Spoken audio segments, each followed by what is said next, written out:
We're here today with Mike Austin, retired 20-year Navy veteran with stories that are amazing. And we talked a little earlier today, and he showed me some of the pictures that he put together in chronological order. And the stories that come with those pictures are amazing. So we're going to stop listening to me, and we're going to talk to Mike right now and listen to your stories. Mike, first of all, thanks for being with us today. We really appreciate this. You're welcome. Yeah, it's my pleasure to be here. Good. So we love having you with us because your stories are they're amazing. The first story you told me about when you were a little kid and you were already in a Navy uniform. Expand on that if you would. It was a high school cadet corps, actually. It was learning about military at high school cadet corps and learned the military things, and which really aided when I joined the Navy then. And I got to join the Navy in boot camp with a stripe above the guys who didn't have that particular that, along with a little bit of college that I had. And so, yeah, my life started out kind of military and then joined the Navy. And so I went off to school and became a jet engine mechanic, learned the technical things I needed to know. And they assigned me to, after boot camp in the A school, they assigned me to a squadron on the West Coast, F4 Phantom Squadron, BF 143, and worked with them. And we were assigned to the USS Constellation. This was in 1969, and it was during Vietnam. So we did a tour to Vietnam. And how long were you over there? We did a 9-month cruise. Oh. Yes. Okay. So, and I got to work in what some people claim to be the most dangerous place in the world. That's on the flight deck of an aircraft carrier. And it was scary. It really was. I was what they called a plane captain. Plane captain is the person, basically, I had my own F4, my own Phantom, and I was the person who took care of doing the checks to make sure that the plane was ready to fly, and the pre-flights. Okay. And then the pilots would come out and get that aircraft and fly it, and they'd come back, and when they came back, I would take over the aircraft and do the post-flight inspections and make sure the oil was changed and everything was done properly. Now, so I'm going to tell a story about something that was kind of a traumatic experience for me on that aircraft carrier. We were doing night operations, and it was dark. Of course, the ship is darkened in the Tonkin Gulf because there may be enemy vessels out there, and we want to stay dark. So our aircraft were due to come back to the ship, and generally when the aircraft comes back, they have a tail hook on, they drop, and there's wires that go across the deck of the ship. Sure. That tail hook grabs the wires and it stops them. And that's how they do their arrested landing. Well, I was sitting in my aircraft with the tractor in front of me, hooked up, and the net in front of us, and we're waiting for them to get the net all stowed away and put away. And it's causing us to get later and later to get our job done. So we're rushed for time, and time's important when you're at war. You got to do things at the right time. So, and the net was right there in front of the tractor. I was the first one to go back. And after the net gets stowed away, I see the yellow shirt, the director, giving this signal. Well, actually, before he gave that signal, I saw one of my shipmates who was in our squadron. His name was, and rank, it was AO1 Richard Burton. Oh, really? Yeah, not the actor. Okay. He's a really nice guy. I like Rich.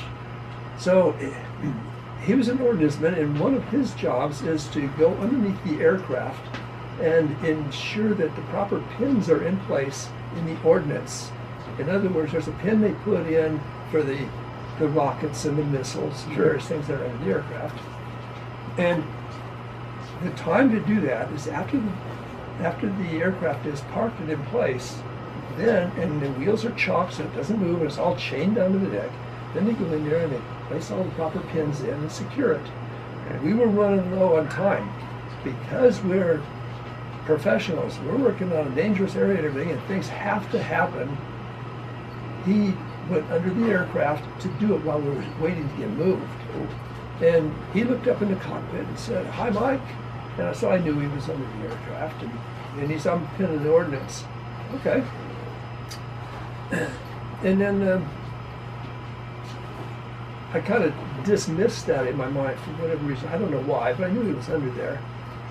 And then shortly after that, I see the plane director up there in front of us giving us the signal, come forward. That was the yellow shirt director. And for me, he gave me the signal, get off the brakes. So I'm off the brakes so they can pull forward. And the plane starts to move forward a little bit and it doesn't go. And the tractor driver turns around and says, get off the brakes. Of course, I can't hear him because all the noise and everything on the ship, but he'd give me all the hand signals, get off the brakes. I'm not on the brakes. And all of a sudden, I hear someone screaming.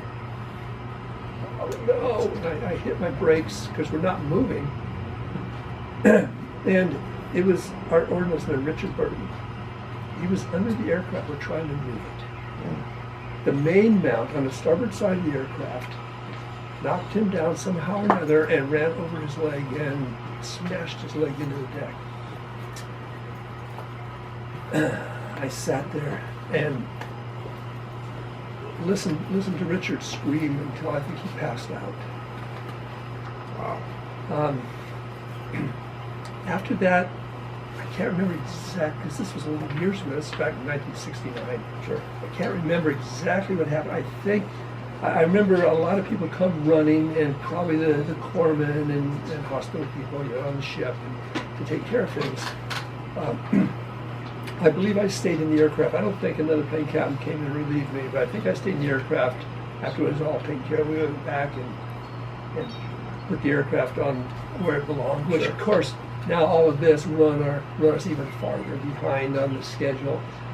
I didn't get involved in that because I was just low on the totem pole as a plane captain. But Yeah. Right. so my whole point is this: I had.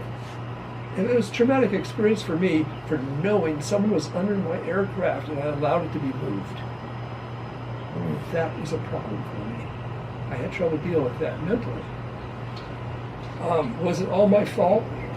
I look at it like this. I said, Richard knew he wasn't supposed to be under there unless the aircraft was chained down on the deck. Right. The director should not have directed us to move the aircraft without first looking under it. Absolutely. To make sure that make sure there's no one there. 3 of us could have prevented a serious accident. Well, you're taking it from the director that it's all clear, so get off the brakes, right? However, I didn't think that. I was just, I just forgot he was there. It was, Yeah.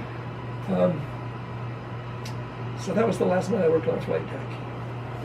I went and told my chief, I'm bothered by this because I could have prevented that. And this man, they shipped him off to stateside and he lost his leg. Oh. He's so anyhow, my chief went and they had me go see the, I believe he was probably a psychologist on the ship. Okay. And I talked to them for a while and they just decided probably I don't need to be working on that flight deck anymore because, maybe I wouldn't be thinking of safety when I'm working in an unsafe environment. I'd have that on my mind. Oh, sure, instead that's of safety. understandable. So I left the flight deck from then. And so that's, when people say the flight deck is one of the most dangerous places on Earth to work, Yeah.